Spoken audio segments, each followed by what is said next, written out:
Greetings and welcome back to the home of the Multiverse Drifters. My name is Withershins. I'm the game master for the Multiverse Drifters, and it is a pleasure to see all of you. Very excited for our first actual play, getting to know the characters and get a feel of running them in play. Bloodied battle awaits, and we hope that you're going to stay and join us for the adventure. Here around me, as you see on your screens, are the Multiverse Drifters themselves. We're excited to get into these campaigns and to show you guys our adventure.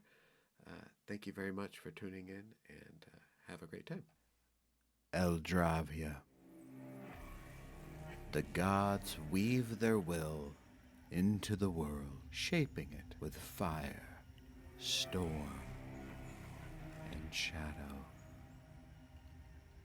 Eloria's light banishes the dark, yet cannot hold it at bay forever. Aronis shrouds secrets in moonlit veils, and Thalessa's wilds thrum with untamed life and inevitable decay. Kalon's forge burns brightly, but every piece carries the mark of its own undoing. Arathar's steel cleaves order and chaos alike, while Selene's truths unravel the minds that dare to seek them. Luthara's seas churn with fury, and in the silence beyond, Korvax awaits. A shadow promising the unmaking of all. But in their grandeur, the gods often forget. It rises from humble places where whispers echo in forgotten halls, and shadows birth stories that are, as yet, untold. Join us now for the next chapter of Multiverse Drifters, the Voidbound Chronicles. You've been warned. East of the bustling town of Dulwich, beyond the trade roads and farmlands, lies a wooded thicket surrounded in stillness. Beneath the swaying pines, two figures sit by a flickering fire. One, a human male, with flowing hair and chiseled good looks, stirs a simmering pot with practiced ease. His features are illuminated by the firelight. His blade rests nearby, sharp and reliable, as though never far from his reach. Beside him, a cloaked figure sits, their limbs unnervingly long, moving at odd angles beneath the covering. The strangeness of their form is tempered by the ease with which the two interact, an unspoken familiarity evident in their gestures and their presence. The two of you are preparing your evening meal. Normal scene. I don't know who would be cooking. Ozu has cooking as a trade, so perhaps him. Yeah, I think that makes sense. So, what Theo want for dinner? Anything meat is fine, really. Okay, I make potato. All right. And he starts to skin a potato. Your family, very nice. So, Sozu, would you run us through what we're looking at? So Sozu is a fiend-born beast-born. He is 3'11". He's 27 years old. He's extremely strong, stronger than he looks, and he's absolutely covered in hair. Brown and black hair with these large, bulbous black eyes. He wears a cloak, but underneath the cloak you can see there's a large chain that's sort of wrapped around his chest and shoulders. He has very long limbs, long arms, I should say, with claws, but short, stumpy legs. And he's sort of a cross between a demon and a monkey, if you can imagine that. Very good. Visible teeth? Oh yes, long fangs. And when he smiles, what? Oh, when he smiles, they like glint in the light, but they're kind of got this like tooth decay kind of thing going on too. And what's our ear situation? He has these sort of large ears that sort of hold back on his head, and they're sort of pointed at the ends. But absolutely covered in hair. Excellent. Theo, tell us a little bit about your character. Theo is a human, angel-born bard who, like you mentioned before, presents himself rather well. He may not be the most built person in the world, but he does have a little bit of muscle on him from his time on the farm. He's quite charismatic and quite intelligent as well, and has spent much time reading books to understand all the knowledge and all these stories and legends about things, really anything that interests him, which is anything from stories of like ancient civilizations or dragons or giants or anything, really anything. He's interested in really anything, and he carries a sword on his side and a hand crossbow at the ready if needed. His instrument of choice is a flute. Oh, and he's probably about 2 feet taller than Sozu. So pretty standard human height. What's he generally wearing? Oh, he's generally wearing it's not fancy clothes per se, but it's more like kind of upper class clothes because it may not be the most expensive, but he wants to present well, so he bought probably some of the most expensive clothes that he could afford, reasonably at least. Because about being a bard is about being presentable and convincing. So yeah, that's what he aims to be. Excellent. Very good. Go ahead and Sozu, give me a cooking skill check. What is it that you're making? Just a light potato stew, I guess. He'll mix in a roux with some flour and some broth. We don't have any meat yet. We'll have to get to that. All right, so I've got a 4 cooking. I rolled a 13, so that would be 17. Nobody's gonna be poisoned. Just as the roux is kind of set and you're beginning to add some of the liquids in to bring it back up, the firelight crackles and the stillness of the forest is broken. The faint sound of wheels creaking and hooves crunching against the forest floor draws near. Emerging from the shadows of the trees, a caravan is approaching the campsite along the trail. The group is modest, 3 men with the look of laborers, and also a slim, nondescript woman, dressed something like a servant or a maid, sits at the back of the wagon. Their steps are heavy, their faces are weary, eye the campfire with a mixture of caution and hope. For now, no words are really exchanged, a gesture of greeting as they push on. They hesitate, kind of looking over. One of them calls out, "Greetings, friends!" Hello. They seem to react normally, and coming to a stop a little bit, there wouldn't some water and some refreshment wouldn't go amiss if you've got any. Had a long walk, we'd be willing to pay. I might have some. I'm gonna have to check. Just give me one moment here. I assume I have at least some water in a canteen. I don't know how much. You guys have basic supplies, don't you? Guys certainly have enough for yourselves and possibly enough to spare. Theo, Yeah. Theo, share water, but me no share food. Understandable. Yes, that can happen. All right. Yes, it does appear I have some spare water.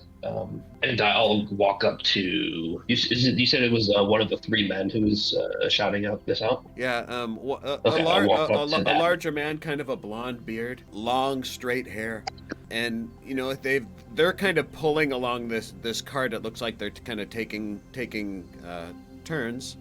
And the woman in the back is kind of just sitting and observing at this point. Is there anything that you'd like to do in the meantime, Jen? No. I will hang back and just take a look. And it looks like the fellows that you've been traveling with, Orem, Gertch, and Zirik are their names. You arranged travel, not only for the purpose of providing cover for not being out alone, but also you didn't know the way to Dulwich previously, and it seemed like a great way to get there. These 2 fellows that have come along the road, they seem like they're getting along well enough, and there's been an offer of like an exchange of water at least, and we're interacting. They drink a portion of water, not draining your canteen or anything, but they take their fill. Kind of stretching and settling in, and I'd like all 3 of you to give me an awareness check. Is it 11? 14. So it is 11? Yeah. The forest sounds seem uninterrupted, and as you guys continue to exchange and talk about, they're asking you, so odd seeing individual travelers out here at this time of the day. Normally, most people ensure that they're at that inn a couple of miles back. What you guys decided to press on and just take a risk out here alone, eh? Word is there's bandits about. Been on the rise in the area. Heard reports of farms being attacked and people attacked on the roads, so definitely keep your head up. Unless you guys are looking a little suspicious over here. Tess, I'd like you to roll me an agility check, if you would. All right. I got a 9. Okay. Great rolls so far. yeah. Okay. Didn't beat DC. So you'd been kind of trudged in your travels towards Dulwich. You'd been sort of trudging along off the roads and off the trails, and kind of making your way through the forest, more comfortable in the wooded setting. And as you were traveling, you noticed a band of goblins that had a predatory look about them. They weren't picking berries or anything. They had bows and looked like they were used to ambush travelers along this route. And deciding initially to kind of see what they were up to, you began keeping your distance. You've noticed that they seem to have a spot set up where they generally go to, probably overwatching some sort of a clearing. And as they began to pick up pace, growing excited as you also begin to smell first fire, and then at some point the smell of food cooking reaches your nose, and you could imagine that there's some kind of an attack happening. And in order to get there in advance, you tried to speed up, but found yourself hindered by some tangles of wood and stuff, unable to warn the group of people or whatever was going on ahead. You find yourself at a stand of bush. As the goblins stop before some hedges, looking out into the clearing, you see a large cart, a hooded figure, a little bit strangely shaped, and behind a fairly average height human man, and what looked like 3 workers of the caravan, and a woman sitting at the back. What would you like to do? Well, I know the attack is coming, correct? I would assume, yeah. The goblins are armed for war. They haven't displayed any hostile attacks yet, but they don't look like they're coming over to offer massages. Friendly goblins. All right, then I will get as close to the camp as I can. Say, heads up, everyone. It seems that we might have guests coming. The rest of you are occupied in talking to these, to the people of the caravan, and suddenly through the bush emerges a short blue-scaled female. Tess, tell us what they're looking at. Yeah, Tess is about 3'7" or so draconoid with blue scales, bright green eyes, and you can see little arcs of electricity kind of crackle over her skin, or her scales. Okay. All right. We will look out for danger. Thank you. Where'd they come from? I will point out where I think the goblins are coming from. Yeah, you notice that the cart is about 20 feet away from the bushes where you kind of detached and ran, like looped ended around the goblins to get to the clearing before them. You guys receive the call of alarm. As the warning call comes in, you hear the call of from the bushes, and the pulling of the stringing of bows, and you can tell that the combat's engaged. Let me go hear the numbers. 17. +4. Jen? I rolled a 19 for 23 total. Very nice. And Tess, how did you do? I got a 12. So your guys' team is up. In which order would you like to go about this? I have a pretty powerful AoE attack. I was thinking I was going to go first because I can activate a bardic performance that could give you extra damage. So I also think it makes sense that I rolled a natural 20, so it's like, oh, quick to move. So okay, so hearing this call for to watch out for these goblins, I quickly look over, analyze the situation for like a second, and then I believe everybody would be able to get within my bardic performance aura, so I'll activate that. What does activate mean? What happens? What's he doing? It says to start a performance that grants you 10 space aura for a minute. So essentially, he just he'll play a little tune on his flute, and everybody feels a little bit more powerful. All the allies, because I believe they're all within 50 feet of me. Mm-hmm. And that's one of my actions and one MP. So I'll probably cast a spell. I have to look at my spells 1 second. I'm gonna cast Bless. I don't know how many people I can target with that. I have to pull that up. We are not pressed. We want to get things right, and everybody feeling comfortable with the new system. No stress. So I don't think I can get Sozu in this 5 spaces, but who would you think, if I was right next to the guys, who do you think within 5 spaces I can get? The woman looking nondescript on the back, but you might not have reason to believe that she's ready for combat. On that note, because I assume you will look at Jen and assess how combat savvy she is. Yeah. She has a sword, but it is tied to her belt in a way that she can not draw it quickly. And it looks like she hasn't drawn it, so you can't see the sword itself, but the scabbard looks like very horribly old. Love it. Okay, well, with that context, I'll probably, with a movement of 5, All of the three workers would be within range. Yeah. Well, I just don't know if they're combat proficient, or they're just kind of like they probably own a blade. But I don't know if they're any good. I'll take a second action to move 5 back towards the camp. So then I should be within range of Sozu for Bless. Beautiful. And then Sozu, and I believe Tess probably also, and then So the 4-armed blue stranger as well as Sozu and yourself. yes, and that's my turn because I took 2 actions. Oh, okay, leveled spell. Whew, we're coming in hot. Well, I'm willing to spend it because I took the Angel More feature to get an extra MP. With that step of the plan, who would like to be next up? Doesn't yet matter, because the first of the goblins that stepped through the bush is going to draw like a old but pretty sharp looking like scimitar kind of a blade from the belt and kind of come charging forward towards the caravan, jumping onto the wheel. Looking for the easiest and most overwhelming attack, the goblin jumps up onto the wheel, gambers up onto the cart, and is gonna make its first attack at the defenseless looking human female in the cart, going for shock and awe. So we've got, does a 9 hit you? Physical defense, right? Physical no. defense, yes. 9 does not hit. Okay. And as the goblins kind of jumps up and charges for you, you can see he's gonna take an attack. Raises the scimitar and is charging for you. Stumbles, his foot like loops into a bit of rope that was in the back of the caravan, and he slides forward, stumbles, and he's still right next to you. Curses under his breath and swings again.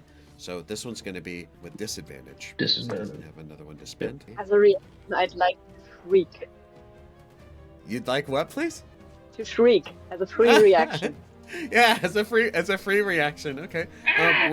And so as you shriek, he comes with the backhand strike again. You kind of see his yellowed, pokey teeth broken from biting onto all kinds of surfaces, but you're way too close. You're not comfortable, and you see this kind of vicious backhand slash coming in for a 14 physical defense.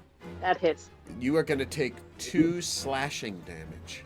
As the backhand slash kind of comes across, you feel the blade bite into the outer layer of clothing that you've got, and you definitely feel that it does draw a little blood on its way across. Who's up next? I would be happy to throw out my AoE now. I think it'd be quite good. So what could I hit more with? Because I can use either a 3-space cone or a 6-space line. Definitely the 3-space cone for the 3 that still remain by the thicket.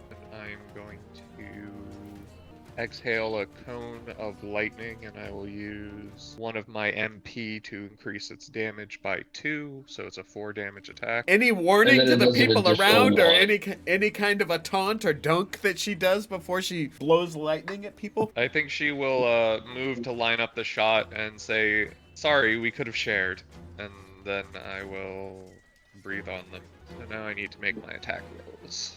So I'm making it against 3 of them. Uh-huh. And Is there a save? With a D4 as well. with a It's, D4. it's a physical defense attack. Uh-huh. Question about adding advantage to these. I'm unclear if you can add advantage to individual attacks by spending action points. Yes, you can. Yeah, you get basically 3 attacks with advantage for one. Okay. So then I'm going to use my. Do I have to move to line up the shot? Yes. Okay. I will use my sprinter feature so I can move as a minor action, and then I will spend both of my remaining AP to add advantage to 2 of those attacks. So roll it. we have a +4. So I have a 21 on the first one, a 18 on the second, and a 16 on the third. All of those hit. So, that's 4 what- damage plus. What's this billow of electricity look like? You see the electricity along her scales flare up, and it coalesces around her mouth, and she blasts out a cone of electricity. Amazing. And how much damage is that for? That's for 4 base. And then Since plus it's 1 charming. for each of them because of my So- bardic performance. Okay. It's So 5 damage for each of them. plus if any of them were heavy or whatever the other hit is called. And as this blaze of lightning skitters around the forms of the goblins, you hear them shriek. 2 of them drop their weapons and are kind of looking around. All of their eyes look to you as they drop the bows and they've pulled out long swords. The fellows in the cart, the one who had spoken to you says, nobody said anything about goblins in these parts. We'd heard word of bandits. Get out of here! Get out of here! And they, the 3 guys who were traveling with the female who got attacked, begin running towards your camp, so opposite of the goblins. I have a question. Before they ran, did they end up giving me the money? No. No. They stole my water for nothing. They were still enjoying the water from your water skin. I don't have my bow out, otherwise I could just shoot them Yeah. as they abandon us. In the back. You traitors! Flee, you fools! The closest of the goblins to you, Tess, that pulled out a sword, again with a kind of gathers himself up first and then visibly shaking from the tasing that he just got to his whole ass. runs over to you, and again the same attack sequence. It's going to be 1 attack with advantage. So movement, 1 attack with advantage, and 1 attack with disadvantage. So run me through the emergence of this shield spell. How does she cast it? What does it look like? Tess runs one of her hands along her scales and draws lightning up from her scales and creates a web of lightning around her that deflects the attack. And as the goblin's kind of racing over in a fury, you see the lightning shield kind of pop up around her, and he kind of slides on his heels towards her and takes 2 very half-hearted looking swings. He didn't like that shock, and it still very much shows. Who would like to go next? Go ahead, Jen. Okay. Jen! So there's apparently a magic user in the woods. They've cast freeze on Jen. There Are you go. back? Yeah, it always stops when I look at other places. I don't hear Okay. anything during that time. Basically, I let myself fall to the ground and use that as my cunning action to get away and disengage. The cunning action gives me +2 movement, and I'd like to get somewhat behind someone else, somewhere where I could potentially get serious about this fight if I have. Okay. Slipping around the edge of the cart wouldn't be a big deal. You could come off of one side, and with all of your movement, you'd be able to just come around the lip, having a good vantage on the entire combat easily. Then, because I'm trying to purposefully look incompetent, I think I'm gonna spend an action point to just draw my sword as complicated as I can. It is tied on the right side, and as Jen maneuvers it out, she then picks it up with her right hand, but purposefully grips it in a way where she knows she can't fight properly, but she could change the way she grips it to proper fighting style. Okay. As you slip off the back of the cart, the goblin is about to take another slash at your arm one more time. And the way you do it, tell me about how you flip off of this cart. What's the movement look like? Basically, with the strike I received from the no, it's not on the face. I will move back and use that to like give it even more power to just get off the cart. Potentially So like, like a little- so like a probably little like bit of roll roll? a bit and then Uh-huh. yeah, get mud all over myself because why not? Yeah, but some slick movement off the back of the cart leaves the goblin a little bit confused as you dip around. You've got advantage on the attack. I would say that for the two that are still remaining over by the thicket, you have half cover at the moment as you prepare your weapon. Yeah, and then I'll just like to spend the rest of my turn pretending to be a scared teenager. Ah, okay, excellent. So you still have 2 action points. Okay. Yes, but I can't use them unless I want to like get close, and that doesn't fit with the narrative I'm trying to No, yeah, tell you're of good. myself. Amazing. Would you you don't notice much about what's going on with the you saw a cone of electricity kind of leap across the distance between the blue figure that burst from the like thicket there and scorch these goblins, and then you were very just occupied with getting away. So would you like to take the guard? Okay, Sa- I will take dodge action. Dodge action, okay. And so she kind of Oh God. braces herself against the cart and is kind of keeping a watchful eye. So the next goblin is up, and in very similar style, Tess, you pissed them off in a very major way. The goblin is going to join his fellow in the charge and run over, and the single roll was a 12, which also misses. Like the other goblin, coming over full of piss and vinegar, startled by the crackling shield emerging from the defense, and now it's become almost like a pulse around these attacks. They have no actual heart to attempt to strike you through that. So next up we have Sozu or Theo.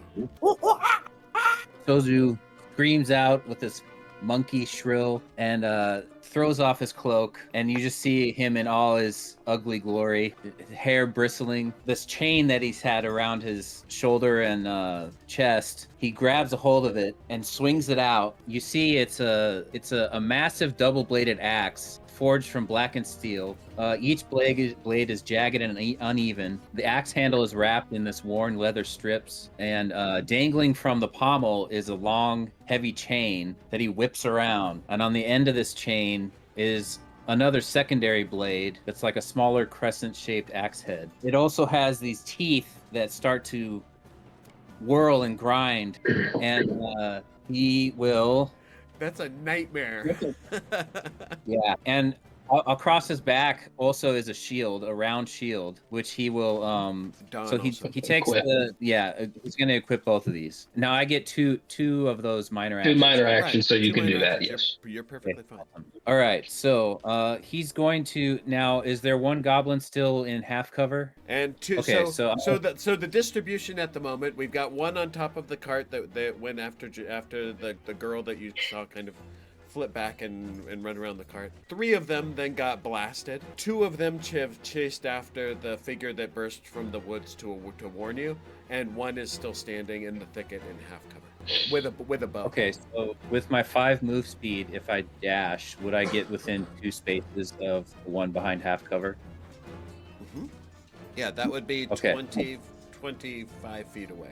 Okay, so Sozu will dash towards that goblin, and when he's within 2 spaces, he swings the chain, throws it towards the goblin. He'll use another action to power attack, and another action to advantage, and then the last action to do the attack. Amazing. Yeah. 19 plus 4 would be 23. 27. So 27 what? is a brutal hit, so we're automatically at +2. What's your weapon damage? Weapon damage is 1, slashing. Power attack. Power attack adds 1, And then my bardic performance adds another 1. another Ding 1. ding ding ding ding. And then the chained half cover deals 1 damage against targets that are wielding a shield. And then the whip deals 1 damage against creatures that are farther than 1 space from you. Okay, so we've got a total of 6 7 damage. What's it look like when he hits with this? Is this a swung action? Is this like a flipped up, or how's the? He spins it around his head, and then tosses it towards, and the thing just sails like right through the cover, ripping through the branches, hits the goblin like square in the chest, and then the teeth go and just grind away at him. As it's grinding, you kind of see the physical vigor leave his body. Sozu, how do you want to do this? He lets it grind for about 3 or 4 seconds. Then just the blood's just like spraying everywhere. Rips through his rib cage, cracking bones, you know, all that shit. Then he pulls it back on the chain, and it just rips out the guy's chest. You see like all the insides just like fall out on the ground in front of him. Okay, so you guys see the dark furred person that was kind of remaining in the background unwind a massive chain from themselves and in a charging attack race over to the thicket and absolutely devastate the goblin. This scream of terror turns into a gurgle of helplessness and a geyser of blood. So he's down. We've got one down. That is G4, and we are back at the top of the turn order. Theo, what would you like to do? I'll fire at the one near Tess. I'll take out my hand crossbow, which is preloaded, and just take a shot at. I don't really care any of the two. It doesn't really matter. Okay. Yeah. Go ahead and give me a physical a ranged attack. Okay, so I rolled an 18 plus 4. That's 22, and then I rolled a 4 on the D4. That's 26. That's amazing. That is definitely brutal. So that's plus 2 damage. That's plus 2 damage, plus the 1 for your song, plus the 1 for the weapon, I assume. It's 2 for a hand crossbow. As you pull the hand crossbow, you sight it with a very steady aim, and you already know it's gonna lock in. How do you want to do this? As we switch to the camera, you see almost the small hand crossbow bolt leave the weapon as it kind of slow travels through the air, catching the goblin in the throat. He gargles once or twice at it and kind of falls over stiff. Next up in the turn order was gonna be the goblin on the cart. I'll quickly take out my hand crossbow and just line it up with the first one I see, take a shot, and the bolt will go right towards him, and then he will look towards the bolt right as it happens, and it'll go right through his right eye, killing him. As the bolt pierces his eye, you see him kind of sway back and forth. His electricity charged form already like looking pretty damaged catches him in the eye, and he just kind of goes dunk, falls stiff like a plank. Okay, I'll go ahead and take the help action. Since I have a help action range of 10 spaces being a bard, I'll give the D8 help to Tess and a D6 help to... Wait, can I see Jen or no? Yeah, for sure. Okay, I give her the D6. I see what you mean. She's Or because I know she was ran fine. She's ran around the edge of the cart. You have no line of sight to her at the moment. Okay, She's so around the lip. second action, just give the D8 help dice to Tess, and then I'll give a D6 help to Ozu, and then I'll just reload my crossbow. That's my turn. Very nice. As the goblin watches his comrades perishing at an astonishing rate, he stands still for a second on the back of the cart and reaches to his belt, and he pulls out this kind of crusty, battered horn, and he goes. You hear immediately from two other sides of the clearing. You hear boom, boom, boom, boom, boom. Not like heavy steps, like drums. Then he's going to hop off of the cart and scream, "Blood Clan!" and jumps off the cart and runs over also to take one swing at Tess with advantage. That's going to be a 17 to hit. So I'm going to spend one action to move. So I am basically going to dodge 2 spaces to the side, then 1 back towards it to trigger the spear and charge bonus damage. And then I'm going to use a jump with my remaining movement. So I'm going to leap 5 feet into the air for a falling attack. So that's both of my actions. So I will now roll. Yeah, run me The through D8 and the D4. Run me through the points of that again. That was So beautiful. the way charges and spears work, as long as you move 2 spaces straight before making an attack, it doesn't say immediately. So Yeah. I dodge 2 spaces away, Yeah. and then back, and then Which is gonna provoke Jumped. an opportunity attack, right? if I'm facing the goblin head on, I can actually, what I can do is I can dodge. So like if the goblin's directly in front of me, I can dodge 1 square one side and then 2 squares to the other, and I never leave its reach. Oh, I see what you mean. So you're not moving 2 spaces out of his range. You're moving like 2 Yeah. spaces around him. Yeah. Does it say the movement has to be towards the enemy? It doesn't, does it? No, it doesn't. Oh, they that's might gorgeous. want to change that, but that's not what it says. I love it. No, this is why we're Um, doing this. I love it. That's dope. So, and then I will do a falling attack. I don't take falling damage from my jumper trait, my strong jumper, but he does. So, roll some But he damage, does. some dice.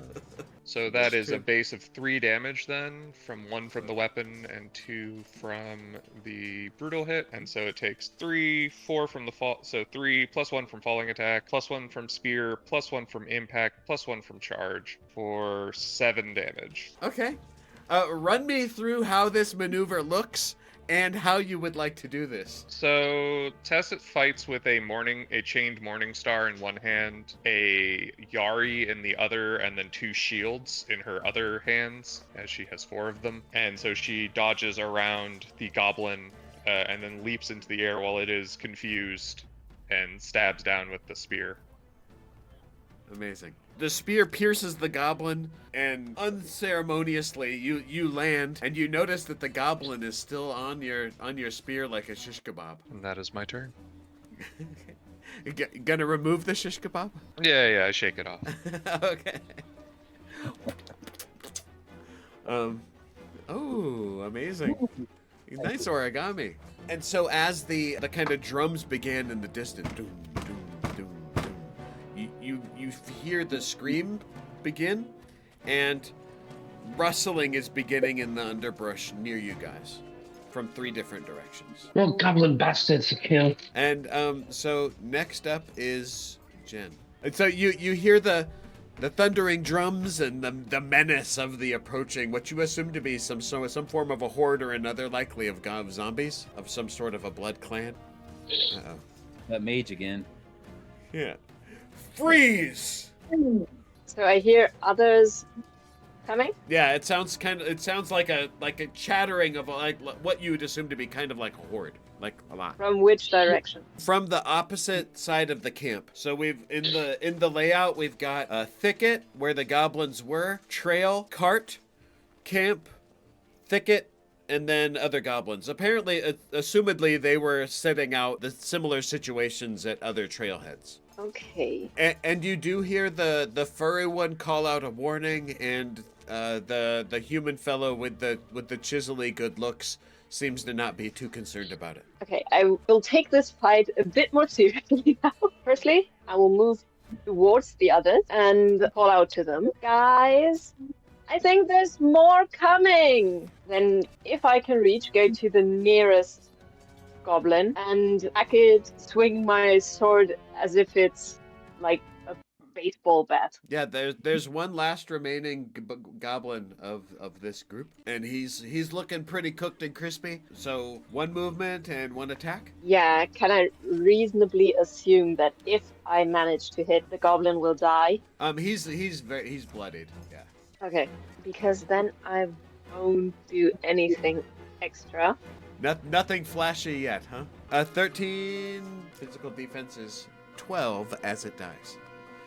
Excellent. I probably had like literally 1 health. Go ahead and tell me how you'd like to do that. Okay, because I am still in my, I'm an incompetent human teenager thing I'm doing. Basically just try to make it look like I'm just wildly swinging, and almost by accident I managed to strike the neck when really I did aim for that, and trying to look incompetent while actually doing something. Yeah, absolutely. So I imagine as Jen comes around the cart, she's like absolutely mindful of not going through forms or any kind of actual technique, but almost in stumbling to be moving through forms a little bit. But she has technical skill that she is not allowing to be seen, and gives him a clonk and a bonk, and the goblin is dispatched and falls to the damp ground at your feet. The horde is still coming. It's growing louder. Is there anything else you'd like to do with your actions? Address the group again and be like, I don't think it's safe to stay. I think we should try reaching the inn. And then basically prepare to run away as soon as the others move. We'll step out of initiative at this point. You guys hear the chumming and the drumming and the chattering, kind of coming in from three sides away from where this other goblin group was from. I'll change because with one action point, I can change my bardic performance. This time it gives everybody in the aura +1 speed as we start getting out of there. So I quickly play a little tune on there, and you feel your limbs start to move a little bit quicker. Wow, everybody's feeling a little bit emboldened. Would Sozu think about his stew? Oh, definitely. Sozo need to grab stew. No, Susu, no, you don't need this. You later. Grabbing his cloak on the way and swinging the chain back around his chest. And so stupid.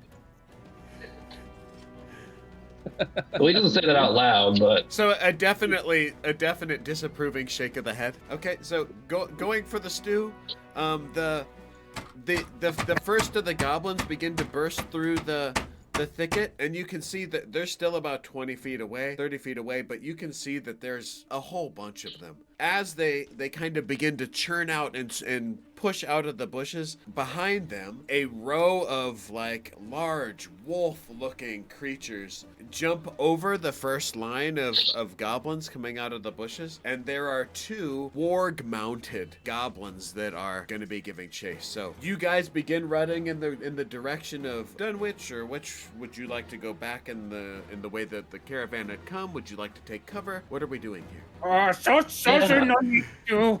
okay. So my character would probably know how far, or at least an estimation of how far they had traveled to get to this point. So how far would he gander they have to go to reach safety? Oh, to get to Dulwich, you've got multiple Probably several miles.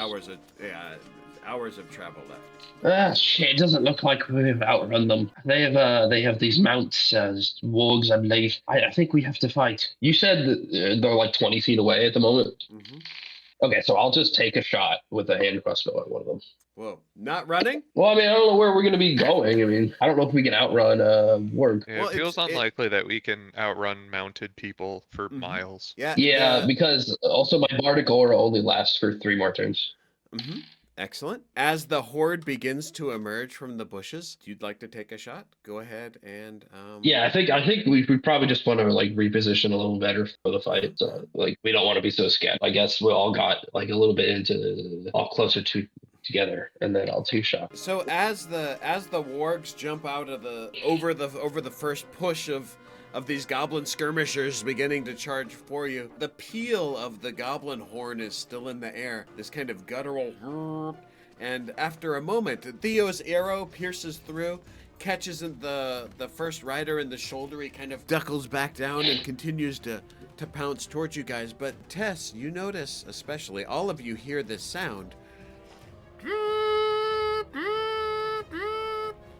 You hear piercing through the forest space. You know that it's the sound of the watch that is arranged in the kingdom of the roads. They traverse and they keep the roads clear, and it's likely that this ambush was set up against this force specifically. One down, you know that they're not going to want to charge full speed into this force. So it's likely mounted knights of some form or another, conscripted guards, forces that would be prepared to handle this sort of a. And judging by that 24, I can give you more. You know that they are about 5 to 6 turns of movement away if they're approaching as well. Well, looks like we have backup on the way. I guess we should keep running. And so at this point, this engagement is going to turn into a skill challenge. So we've got hope on the horizon. The forces of the guards are approaching, and you assume swiftly to come to your aid in response to the horns. They know that these horns mean goblins gather and attack. They're out there patrolling for the goblins. They've heard them rear their head, and they're en route, ready to attack. The goblins, however, are trying to get you before you get to them. As you guys begin to grab your stuff, looking back over your shoulders, you kind of tear off towards the approaching guard force. What is it that each of you guys would like to do? So just a quick reminder, the way the skill challenges are going to work. You can just describe what it is that that your character would do in this situation. I've assigned a difficulty category to making this first leg of the skill challenge, and success points that you're going to roll based on the action that you decide to perform. Success points will be awarded for crossing the difficulty assigned that I've set, or points get taken away if you don't get any points if you meet it. Natural ones take away a point. Okay. I was wondering something though. Do you think we could just take like a short 5-minute break before we start this? Absolutely. Maybe a little. As the pounding of the wargs, especially, you feel their breath hissing out towards you as they charge. We're gonna go ahead and pause here, and we will take a little bit of a break. Let's say 10 minutes. Everybody refresh themselves, and we'll be right back here. Thank you for joining us, the Multiverse Drifters, in our campaign, The Voidbound Chronicles, as we take a short break from the action to thank our sponsor for this episode, Hedron. The premier TTRPG homebrew platform, Hedron is a one-stop shop for TTRPG homebrew tools. You can design and play entirely new TTRPGs, build robust worlds for your home games, and connect with your community to share your lore, world building, homebrew, and other creations, all with full VTT support. The platform gives you all the tools you need to bring your worlds to life. Completely customizable, easy to use, and with no coding required. Check out Hedron today at projecthedron.com. Thank you very much, Hedron, for the sponsorship. Thank you very much to our listeners, and let's get back to the action. All right, welcome back. We've now ended our break, and we've returned to the action. Our heroes have faced a goblin charge. 3 human workers who Jen got to know a little bit, apparently, have disappeared into the woods in the direction that the charge was coming, so who knows what's happened to them. They left a defenseless human teenager alone. They deserve whatever. Excellent. Yeah. And so there was this resounding horn that signaled a gathering call from the goblins that brought them all to one another's aid. Unfortunately, their comrades had already been crispy and stabbed and shot and smashed and pulverized, I guess we could call what happened to the victim of the chain axe. Upon hearing the call, there was an answering call from the guards that patrol this area of wood around the nearby town, and we have yet to see what we're going to do. So, we are in a skill challenge. Skill challenge commences. The wargs charge towards you as the goblins skirmishers continue to burst from the bushes. They're closing quickly. You still have some distance between you. You have some time to choose, but you know that there are 2 choices. And what is it that you'd like to do? You go. Soju, make block. And he's gonna grab a hold of the wagon or caravan, whatever you called it, and he's gonna try to push it in the way of the charging. I love it. With I his love long it. limbs. So to kind of grab the wagon, and it's fairly thin wood. Like I said, it's being pulled by a person, so it's not especially heavy.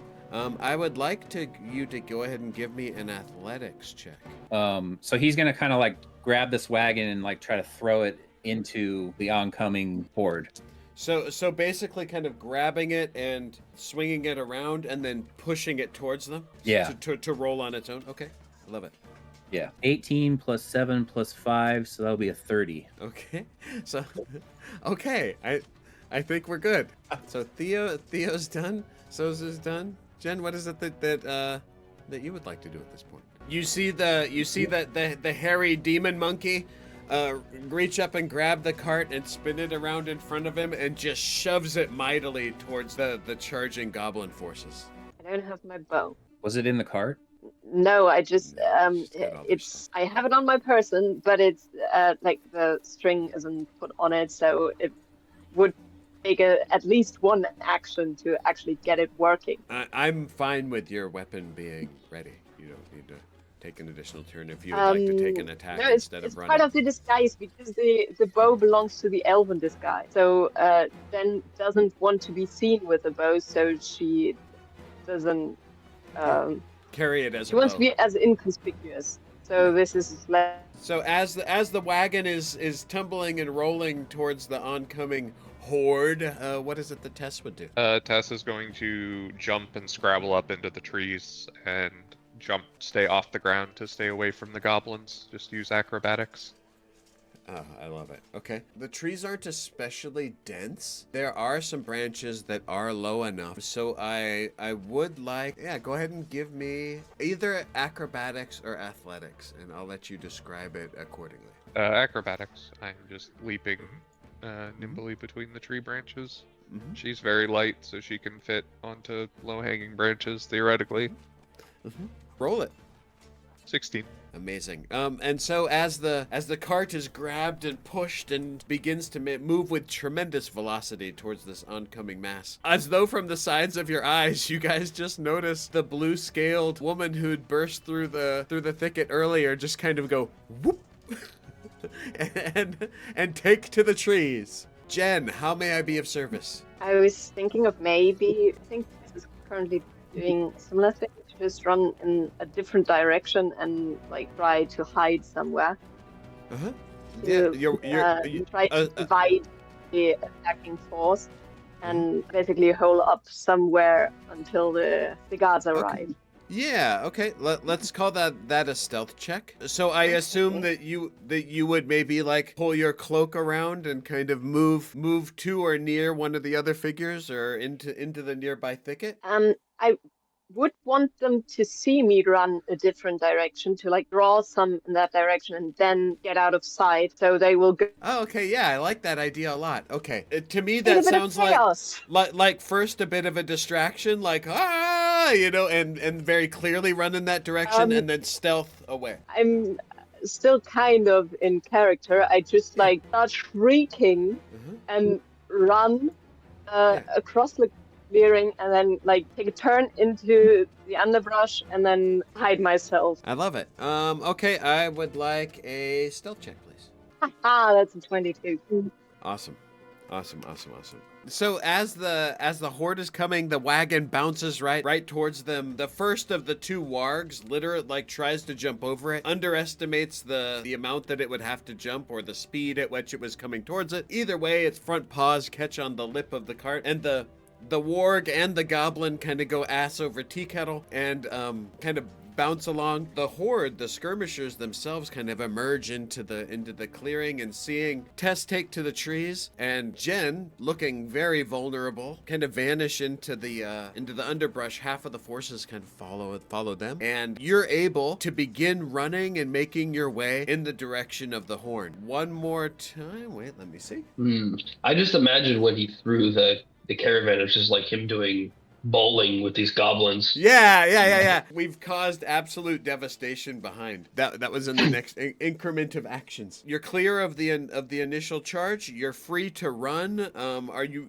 I assume you're running towards the horn. Before we resolve that, Jen, I'd like you to roll me a survival to not get lost. Tess, I assume you have a climb speed? No, I was just jumping. Okay, so I have I have increased jump distance and ability to use it as a minor action. Okay, so I would like you to, through traversing the kind of cover overhead of all the branches and the limbs, moving still requires a bit of an acrobatic effort. So I'd like you to, for the phase of movement, to give me another acrobatic check to make sure that you're finding the correct grips. Actually, let's not call it acrobatics. Let's call that also survival. It's kind of a bit of like wood craftsmanship. Is this going to support my weight? Sort of a knowledge as you're quickly fleeing.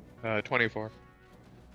Amazing. So the cart finally makes it, the warg tumbling over, the cart finally makes its way to the skirmishers, and literally just, yes, like bowling pins, you can hear the crunch and the screams and curses as the impact of the wooden wagon finds its home amongst the charging goblins. Tess is secure in the trees, swinging forwards, a little bit like a Tarzan, and I just now noticed that your Discord image was Stitch, Yeah. and I love that. That's amazing. Okay. And Jen, you do hear you've kind of lost sight of them. You do notice where back is because you hear the screaming of the goblins, and you do generally know where you're coming from, but you are now a little bit separate from them. As we go on, you hear the horn call once more. And you're beginning to hear the charges of horse now. As the distance is beginning to grow, you guys are going to have one more interval opportunity to either slow them down or engage. Okay, I think as in one round the guard's gonna get here. I think we might want to engage at least the people with ranged attacks. What does Theo do? Okay, I'll just take another shot with a crossbow. Mm-hmm. 17. 21. Yeah, that's a what was the number? 21. 21. I don't think it's brutal. No, it's It's not brutal heavy. because their AC is like what, 12 or something. Yeah, it's heavy. So it's heavy, so that's 4 damage total. Okay, Sozu, what would you like to do? Sozu at this time, he after this giant move, he's going to throw his cloak over him and kind of jump into the bushes and hide, waiting for guys to come. Gorgeous. So you're gonna put yourself in a position to wait for them to close. Well, he's gonna duck into the bushes and try to hide. Mm-hmm. Okay, give me a stealth check. And wait for cavalry to come. Yeah, I like it. Stealth check, please. Stealth. That's a 15. All right. We're just doing another skill, correct? Or an attack. I'll breathe a line onto the incoming cord first for a attack roll. So moving back towards them, what's the range on that? 6 spaces, 30 feet, I think. Oh, wow. Okay. Wow, that's got a good range on it. That's awesome. I'm gonna nickname you the Optimizer. That was 19. Do what I can. Yeah. Yeah, that's great. 22. And is this the line? Yeah. Okay. And so it would just hit 2 of them, right? Or one? It's one space wide. It's 1 space wide. That's correct. Okay. Excellent. Okay. Jen.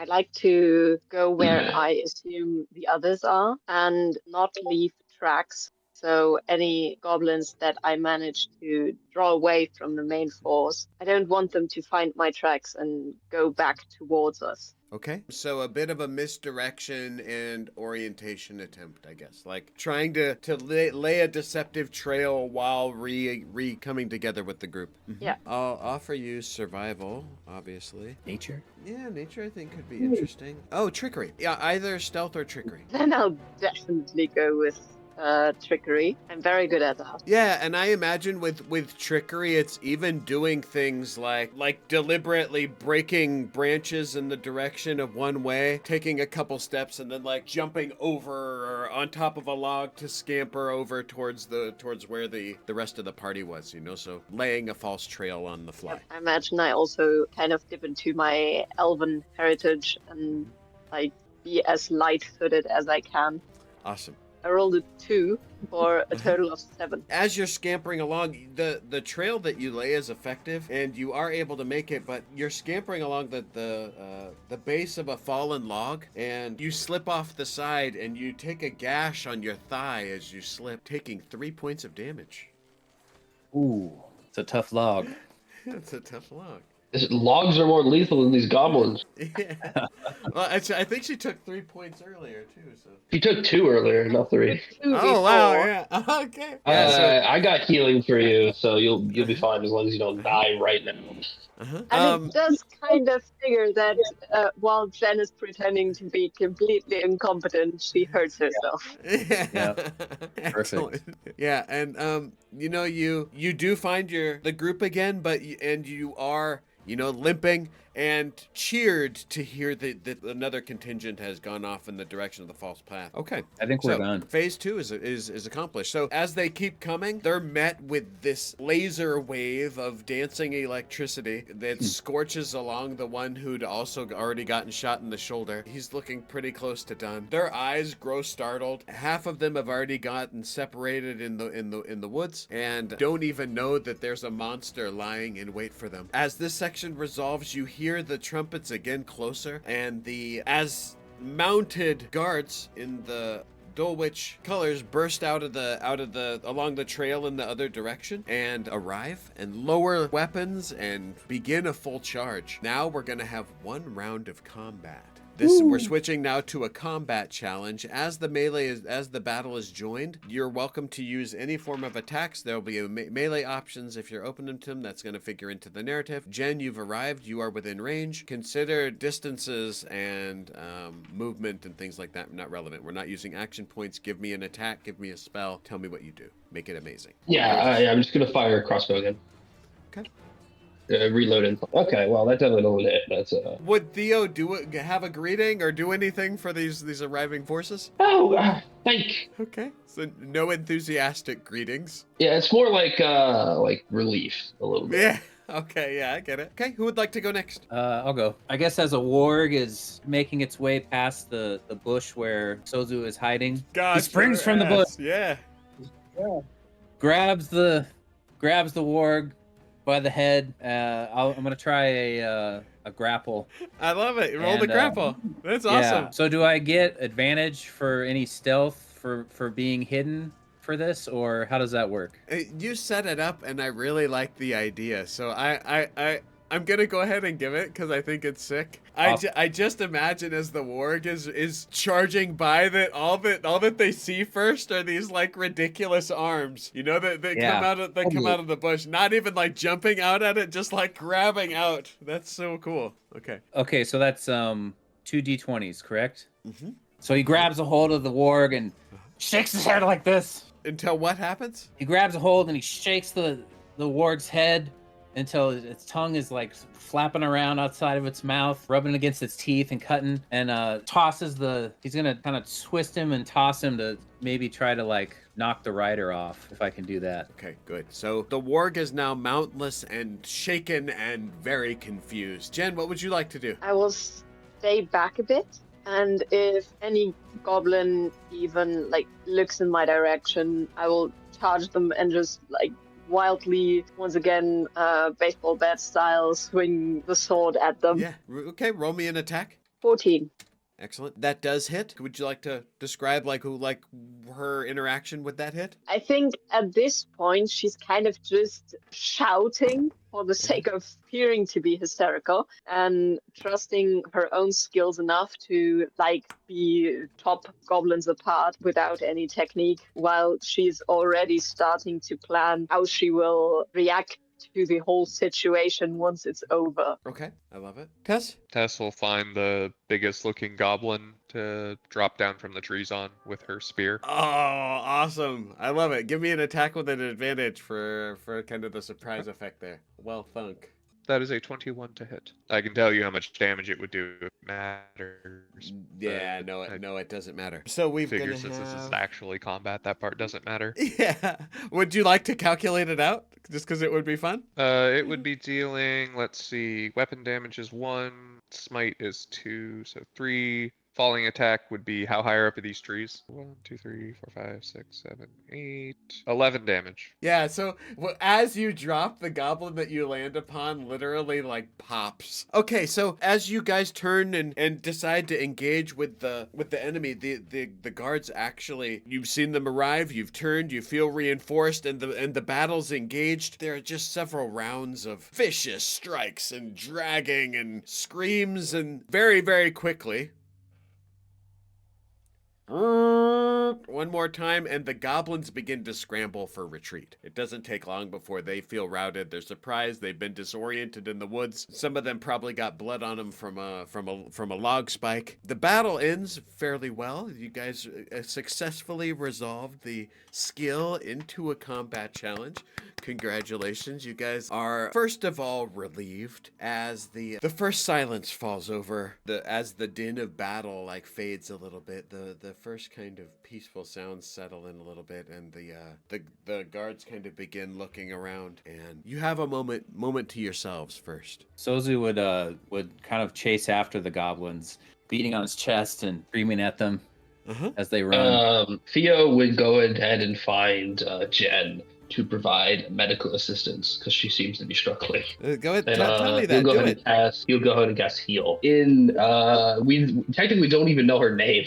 Yeah, not even at all. All right, I'll walk up to her. Hey, that was quite a fight. I never did catch your name. On that note, as soon as Jen clocks that the danger is over, she will like plop down on the floor or the ground, and firstly, she will see if she can make herself cry, and if she can't manage tears, she will just start staring straight ahead and acting like she's in shock. It's gonna be all right. I have a spell for this, and I'll reach out my hand and touch her on her shoulder to apply heal. I believe it's 2 heal, but since I'm touching her directly, it's an additional 1 for 3. I believe. I'd like to see how convincing these tears are. Jen, could you roll me an influence check? Okay, so you see the woman kind of attempting to, you can tell that she's like attempting to appear distraught. There's a coolness to her, the look in her eyes that doesn't necessarily match the hysteria that she's moving a little bit.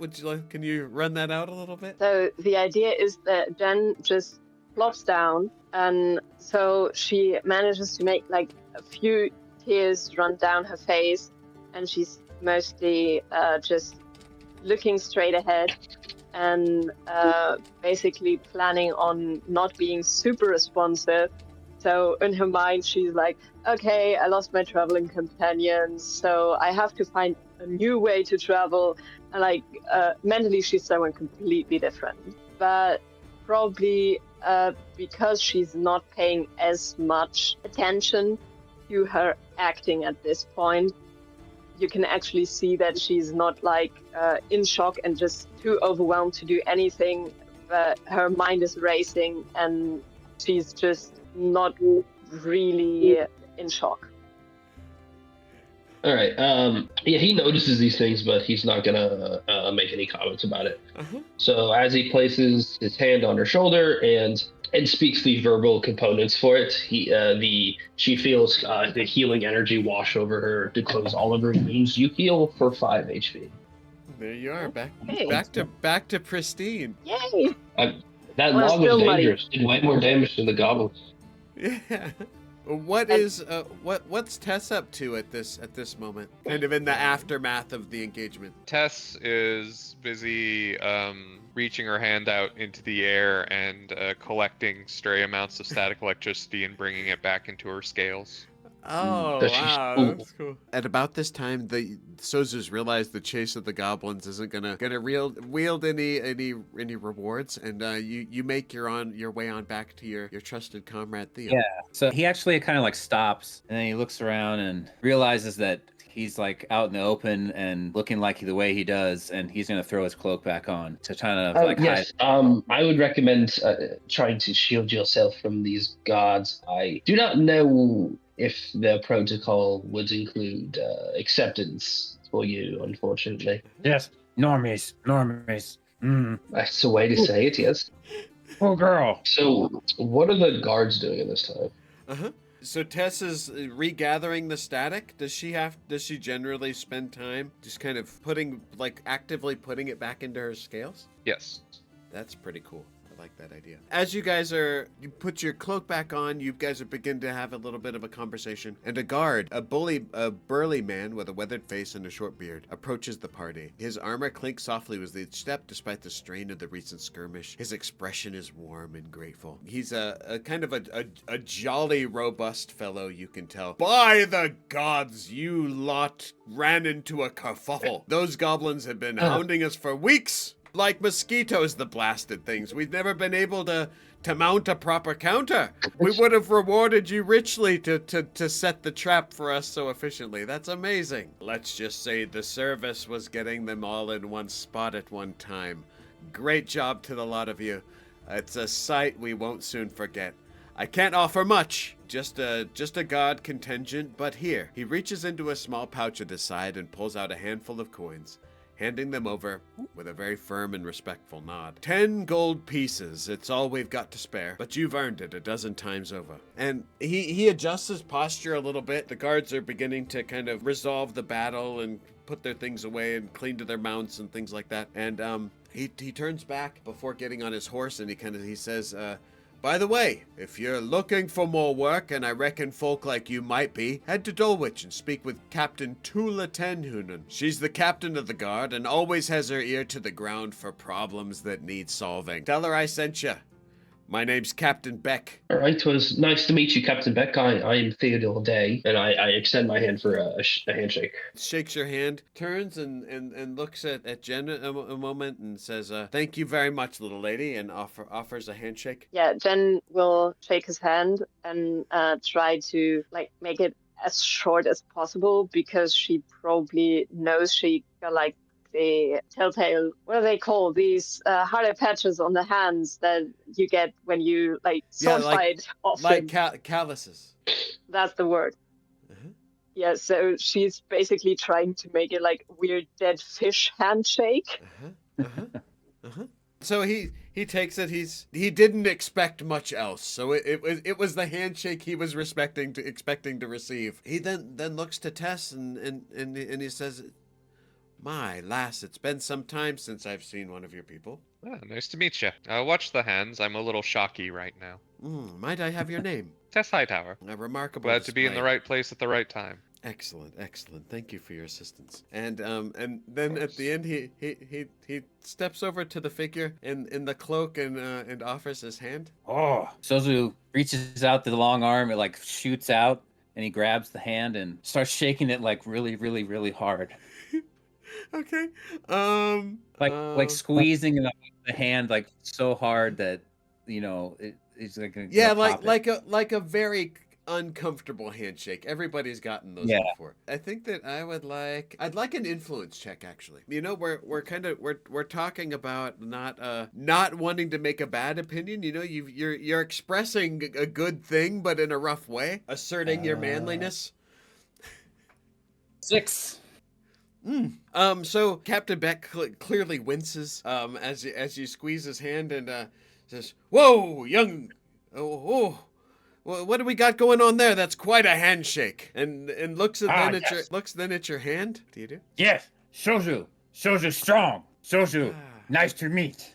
You've got your hood on, correct? Yeah. So he kind of leans over for a look. He's like, Beastkin, I assume. Thank you. You've made a difference here today. And he kind of shakes his hand a little bit off as he turns to go back to his horse, and you kind of hear him mutter to himself, grip like a bite of a dragon. The guards express their thanks and quickly make their way to continue on a patrol. I assume there's reports to write and things of that nature. And you guys are left in the wreckage of the battle. Okay, before we move, I just want to do a quick search of the corpses and if there's anything that was left in the caravan. Sozu would like to help search the bodies as well. Yeah, bring that on. I can do the same. I have proficiency in investigation. Maybe also if the card's still working, we can take some of the stuff and we can sell it. Sozu will go and flip the cart back on its wheels. Yeah, the cart's a little bit rougher for wear, but it was not destroyed in the bowling action. You'll be able to load it and the original contents as well as any scavenge that you guys are able to find. The investigations go really well because there's also no time pressure. So you guys are able to the roll was actually for what you're getting on top of the numeric goods. So we'll call it 3 bales of cloth. It's not cheap cloth, and it's been dyed or prepared in some way or another. I assume everybody was doing this. There's no time pressure. The difficulty is that evening, over the course of all this excitement and cleaning things up and investigating, evening has slowly begun to give way to night. You're able to rekindle the campfire at the original place, and you wonder, I assume, that knowing the goblins know where they are and what happened, if it would be wise to camp exactly here. You're fairly certain that you could find, if not directly on a map, but with a map and with like walking around, you could find the exact spot where you picked up the goblins that you followed. And that kind of combined with where they began running to escape. It was a little dark to find traces at the time when you guys were looking, so there's no like definitive knowledge of where they were, but you have a reasonable feeling that you could kind of triangulate at least the direction to go to look for them if you were looking for them. If we wanted to track down the goblins? Yeah, you feel pretty confident in your ability to track it back out. Well, I, for one, wouldn't want these goblins to keep troubling passers-by. I could locate them if you all are interested in such an endeavor. That certainly could be a good idea. I imagine if the guards really want these goblins dead, then we could probably get a more hefty sum for eliminating a lot of them from the town itself. Oh, yeah, more shiny. Yeah, good. Yes. Yes, Sozu. Shinies. Actually, I've never gotten to describe Jen properly, so maybe this is a good point to do it. Yeah, this is actually the first time we've probably had a view of her. So the thing about Jen, first thing, is if someone asked you to describe the most average person you could think of, you'd probably describe a lot of what she looks like. She is just a bit above average height, just enough to be noticeable. And apart from that, there's like nothing really recognizable about her. She could pass you by on the street and you'd not remember her. But now that you take notice, this is actually what makes her stand out, because she's obviously not put any effort in her appearance or like standing out, not even the like misdirected effort where it like turns to something ugly. She wears her hair in a crown braid. You might not see it because it's too late, but her hair is like a mousy brown. Her eyes are very like muted grayish blue, and her clothes are as simple as they come and in a style that's like you can see that everywhere. And for someone who's a teenager, that is kind of uncommon because she has spent no time like making her hair look nice or getting nice clothes. In a way, that is what makes her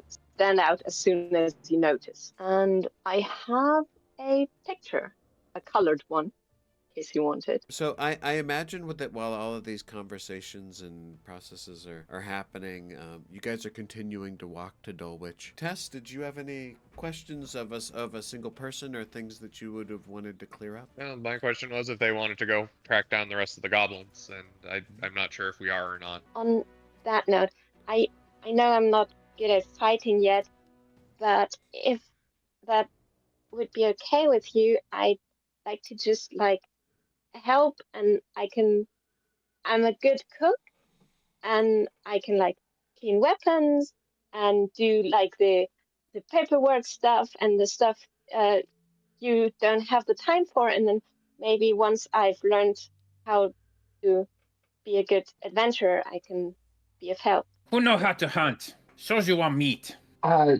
We could get meat in the town. It's already getting dark. We need to get on the move. Okay, but maybe you'll find little happy on the way back. We get Like a bunny? You want a bunny? yeah. Eat bunny. All right, so we can keep an eye out for them, but the promise is there. Got a little bit of bread. I baked it myself. If you want some, Yeah, not yeah. meat, but just for a small snack. Oh, yeah, good snack. You give. Yeah. Okay. Then pulls out a full loaf and like breaks a part of it off and hands it to Seju. He just pops it in his giant mouth and and all these crumbs and stuff are flying all over the place. Yeah. And how is it? Oh, it's tasty. Yeah. She's good at it, I think. Maybe it's poisoned. It's not. No, not I mean, this I time. can roll a check on it. So wrapping up the over the course of the walk, maybe you could think about a little bit some of the topics that were covered, points in your back. I mean, you've got a 2-hour approximately walk ahead of you guys. I'm sure that there's some exchange of where you've been and what you've done. It may be worthy to think, and we can do some of that in summary at some point as well. However, the night sky does stretch wide above the party, an infinite expanse of dark velvet dotted with stars, the crescent moon casting a silvery glow, painting the forest in soft shimmering shadows. A gentle breeze whispers through the trees, carrying the faint scent of pine and damp earth. The rhythm of your footsteps and the quiet conversation fills the air as the party presses onward, their voices blending with the nocturnal symphony of crickets and distant owls. The road to Dulwich winds ever forward, a thread of possibility pulling them through the stillness of the night. This journey feels timeless, somehow. Each step an echo of countless adventurers who'd walked this path before. Some seeking fame, others fortune, and a few searching for truths hidden beneath the veil of the mundane.